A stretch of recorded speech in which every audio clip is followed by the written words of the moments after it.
Corona महामारी से इस वक्त पूरा देश लड़ रहा है और सभी की निगाहें टिकी हैं तो कोरोना वैक्सीन पर कि कब वैक्सीन आए और इस बीमारी से लोगों को राहत मिले।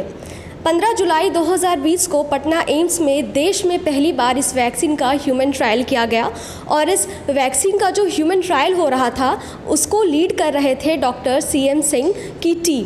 तो हम उनसे बात करेंगे और जानेंगे कि क्या प्रोसीजर था। एक्चुअली ये वैक्सीन भारत बायोटेक ने Indian council of medical research के हेल्प से बनाई हुई है।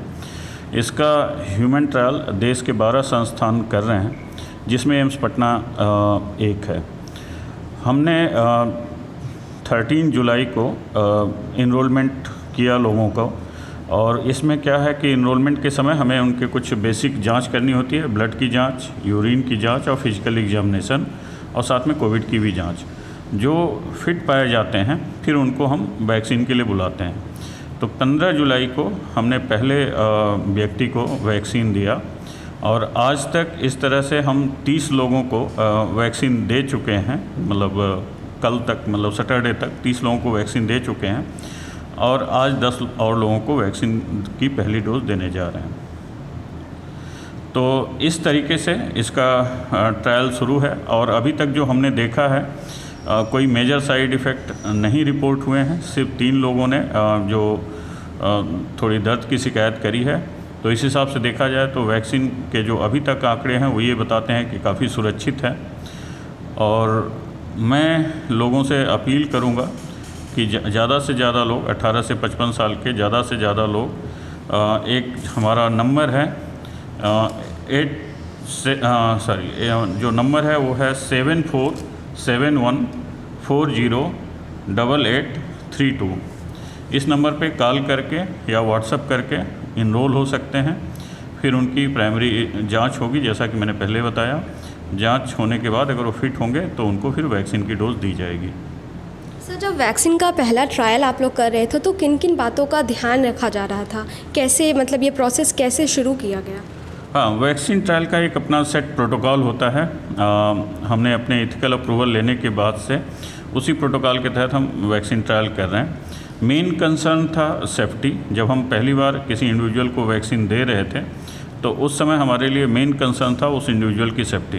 तो उसके लिए हमारी विशेषज्ञ की टीम थी वहाँ पे, और रोज़ ही रहती है। जब भी हम वैक्सीन देते हैं तो पूरे विशेषज्ञ की टीम होती है, उनकी देख रेख में ही हम वैक्सीन देते हैं उसको।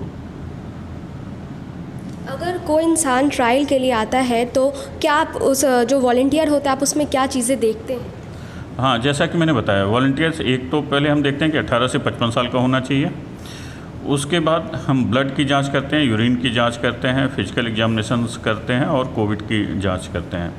इन सारे पैरामीटर पे अगर वो फिट होता है हम तभी उसको वैक्सीन देते हैं। इसमें हम आपको बताएं कि जैसे वैक्सीन के लिए जो भी इच्छुक हैं, चाहे वो पुरुष हों या महिला हों, 18 से 55 साल के, वो लोग आगे आ सकते हैं। और जो नंबर हमने दिया 7471408832 पे किसी भी टाइम 24 आवर वो फ़ोन कर सकते हैं या व्हाट्सएप कर सकते हैं। और अगर विलिंग है तो उससे उनको वहाँ से अपना बात करके इनरोल करा सकते हैं और वैक्सीन ले सकते हैं। सर, एंटीबॉडीज़ का जब आपने ट्रायल किया तो उसमें क्या रोल रहा? एंटीबॉडी अभी तो हम एंटीजन दे रहे हैं। एक्चुअली 29 या 30 को हम जो पहला व्यक्ति था जिसको 15 तारीख को हमने वैक्सीन दिया था, उसको हम सेकेंड डोज देंगे, साथ में ही उसका हम ब्लड सैंपल लेंगे। तो पहले डोज के 14 दिन बाद हम उसका ब्लड सैंपल लेंगे, फिर उसमें हम एंटीबॉडी का लेवल देखेंगे कि कितना एंटीबॉडी लेवल हुआ। फिर 14वें दिन पे हम दूसरी डोज देंगे। उसके बाद फिर 28 दिन पे बुलाएंगे, उसमें हम उसका अगेन ब्लड सैंपल लेंगे एंटीबॉडी देखने के लिए। फिर 42वें दिन पे बुलाएंगे, फिर 104 दिन पे बुलाएंगे, फिर 194 दिन पे बुलाएंगे। तो इस तरह डिफरेंट इंटरवल पे हम बुलाते रहेंगे और ये देखेंगे कि एंटीबॉडी का लेवल क्या है, प्रोटेक्टिव लेवल है नहीं है, जो भी होगा वो हम देखते रहेंगे। सर, जब आप लोग पहली बार ट्रायल कर रहे थे इसका तो आप लोगों के जहन में कौन सी बात चल रही थी? हमारे जहन में यही बात चली थी कि बहुत इम्पॉर्टेंट ट्रायल है। आज की महामारी को देखते हुए आप जानते हो कि बहुत सारे लोग बीमार हो रहे हैं, सफ़र कर रहे हैं और बहुत सारे लोग अपना जान भी गंवा रहे हैं इस बीमारी से।